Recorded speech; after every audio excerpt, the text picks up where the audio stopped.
Hello and welcome to the Shaman's Cave. I'm Renee Baribeau. Hi, everyone. I'm Sandra Ingerman, and welcome.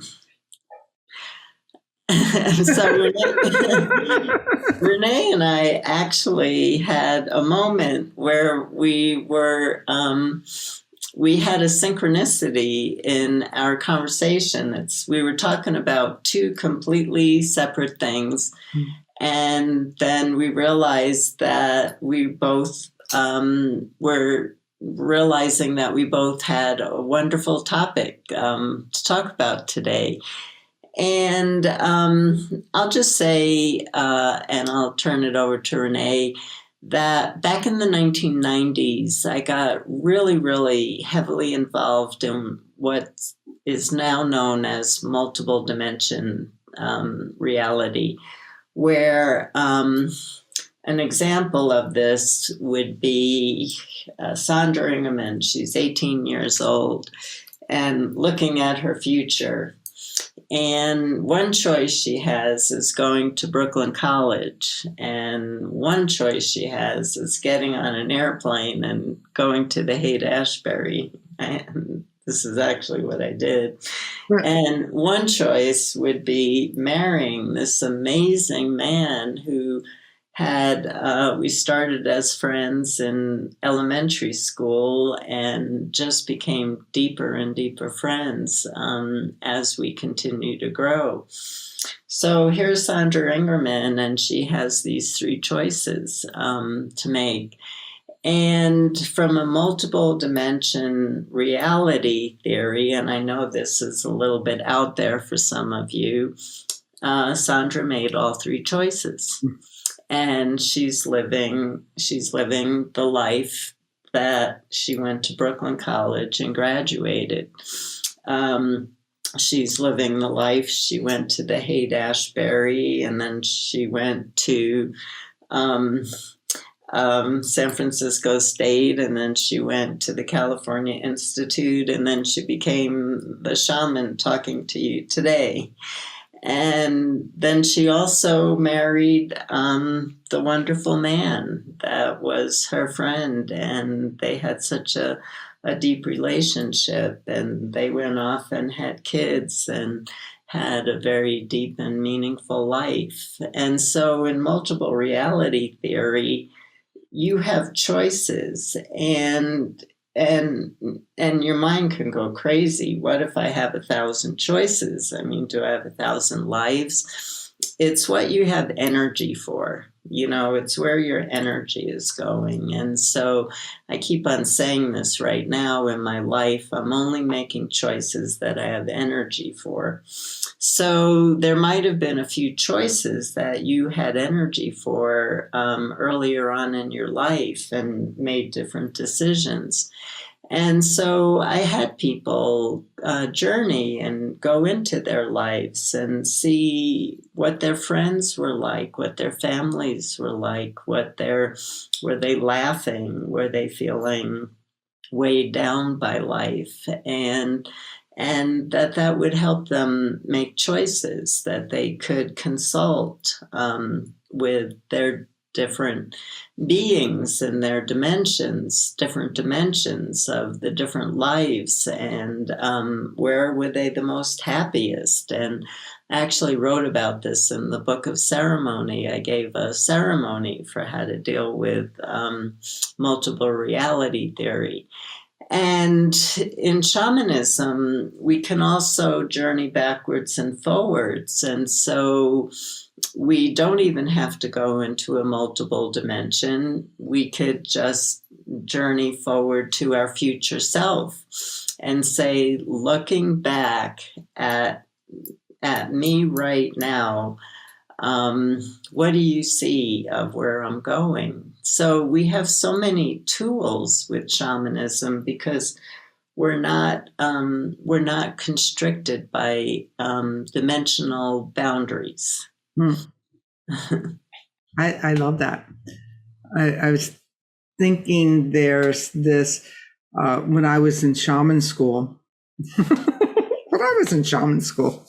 We're still in shaman school. When I was an introduction to shaman school, one of the things that we journeyed to the future to pull in a strand for a new reality. And that I remember that journey. And based on what you're telling me today about this Wheel of Fortune year, maybe I need to journey up and see what are those few strands, or go beyond that. Like there's something even bigger than you could even know. There is a television show right now on called Ordinary Joe.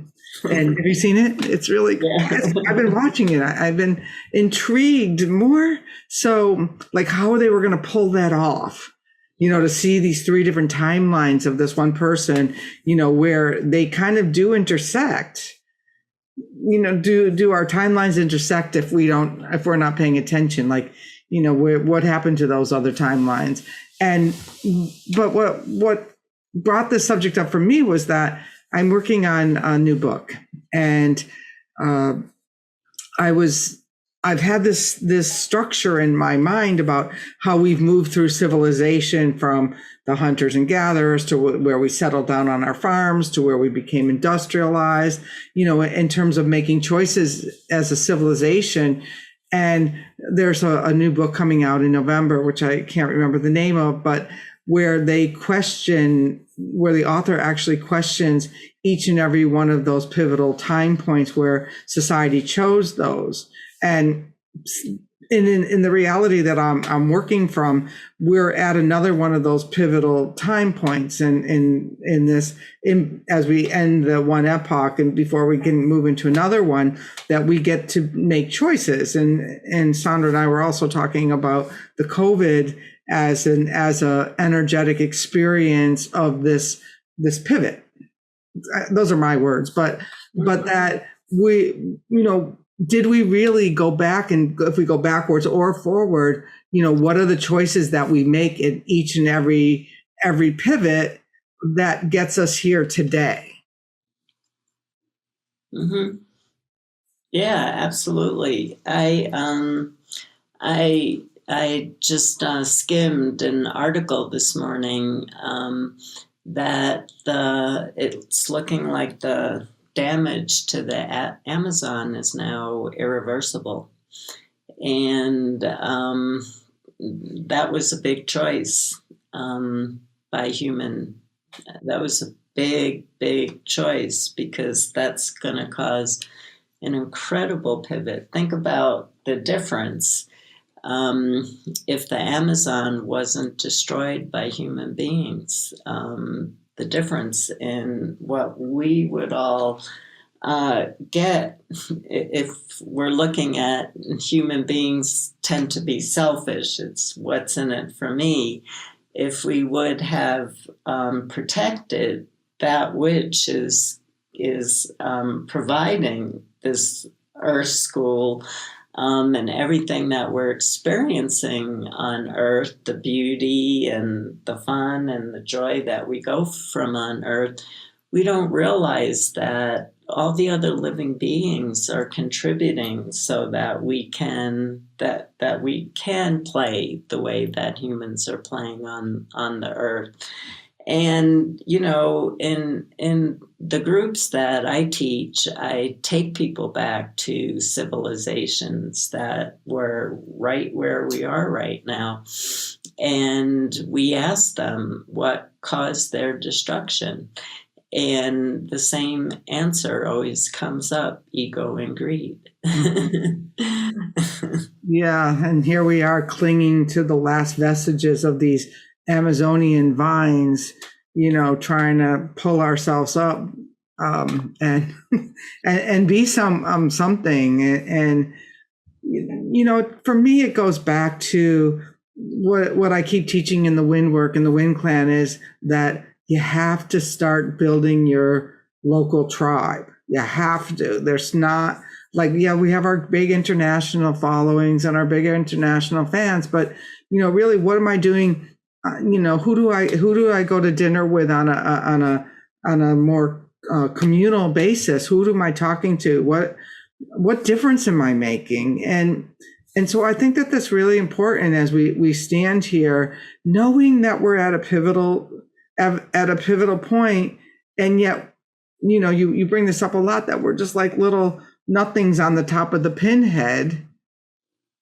And how do we feel like anything that we do makes a difference in this time?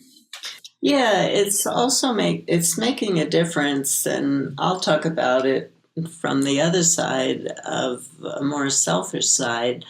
It also gives us a support that we're not getting from bigger organizations and governments right now.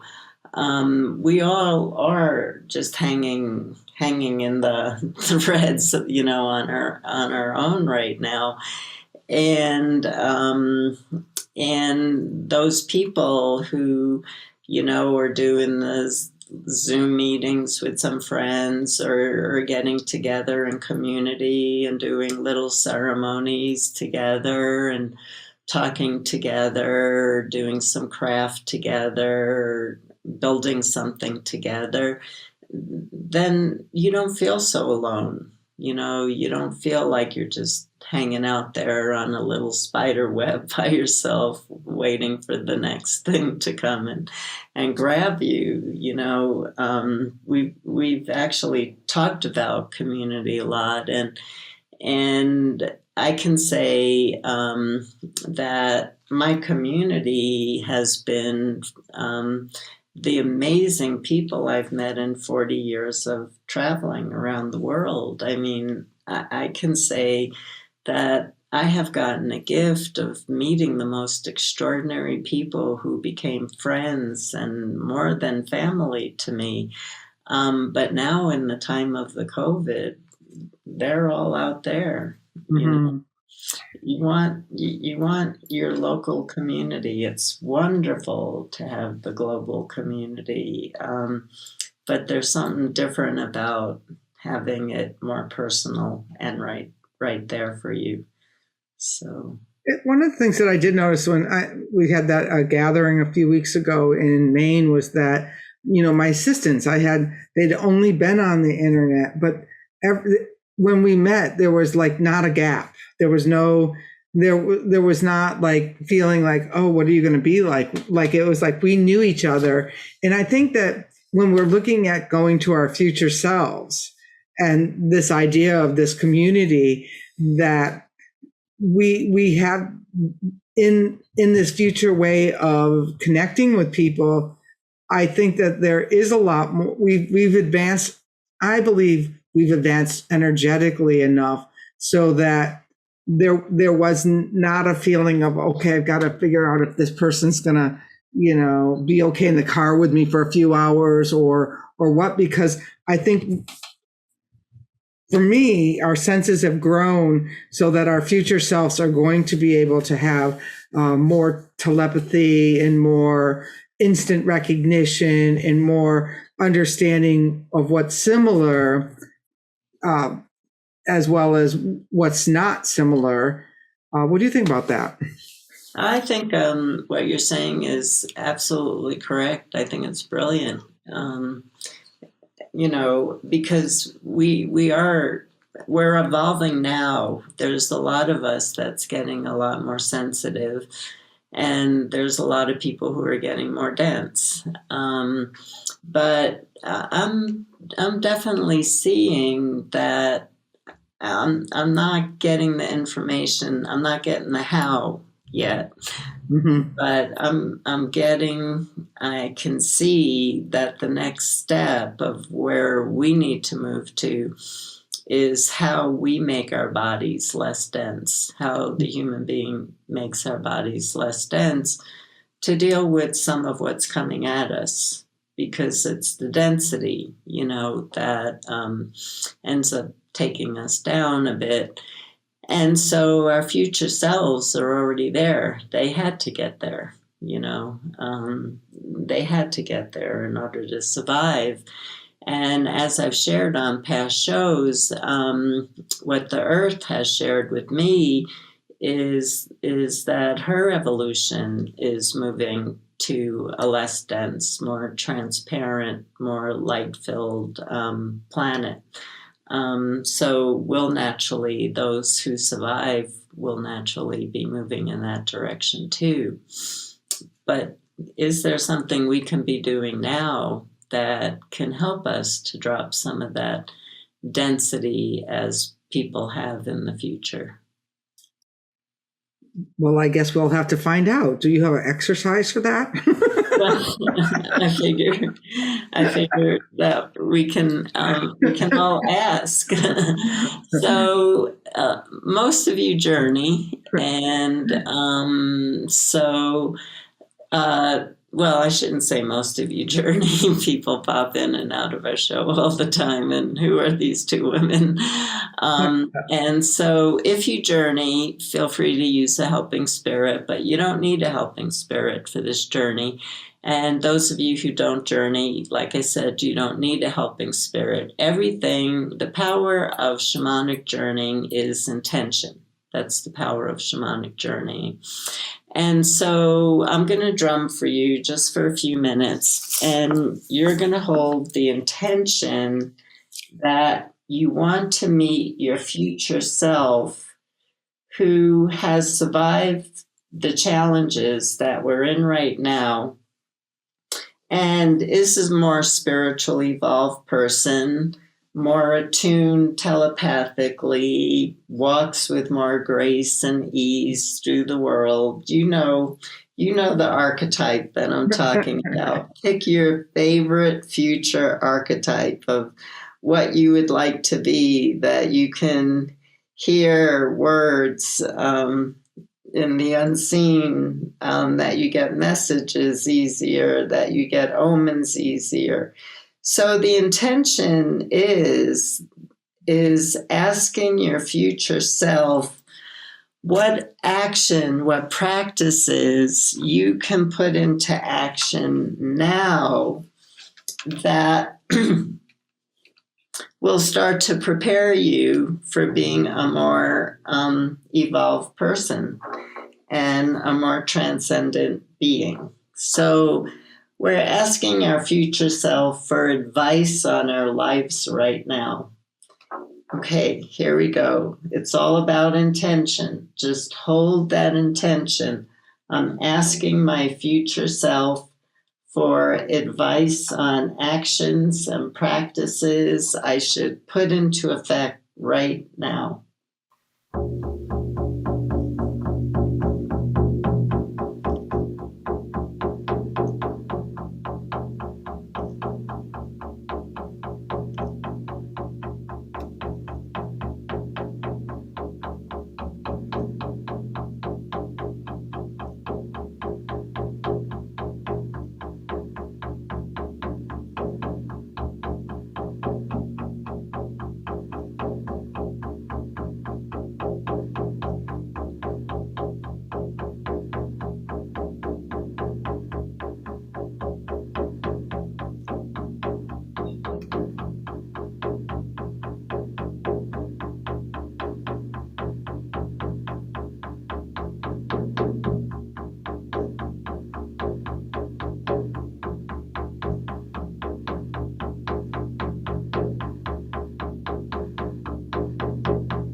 Welcome back, everybody. That was great. People have asked though about your eye covering, and so do you want to going on? Well, I just wanted to think about that. Why you cover your eyes? People have asked that. Yeah. I was given a scroll, by the way. I couldn't read it yet, but I was given the scroll, and every time I kept unrolling it, it was going longer and longer and longer and longer and longer. But I think I need new eyes to see what's on the scroll. Yeah, I got something interesting about changing the colors that I'm wearing. That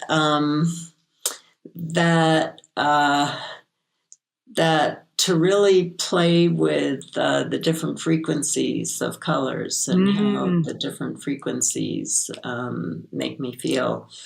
And that it sounds very simple, but I saw that there would be an impact from that. So, because I saw that new colors, are on the planet. When I teach my nature courses through the Shift Network, and a lot of us just naturally end up in a different dimension of reality. The colors are completely different. They shimmer in a way they don't do in this dimension. They have a different frequency.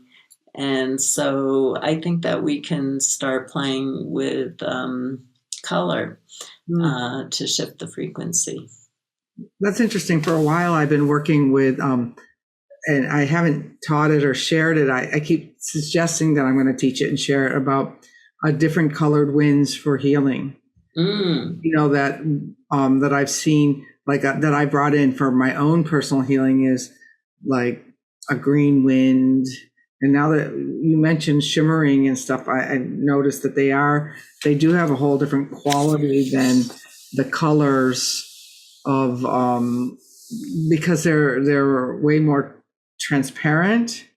Right. But they're very energetically powerful. So I think we'll have to investigate that some more in the future. Did you just make a note? No, I actually made a note. I got an idea for another show. That's what I meant. That'd be the color of the wind. But tell the people about your cloth, because I keep forgetting to bring that. I've gotten that up on YouTube before. Yeah, these are, I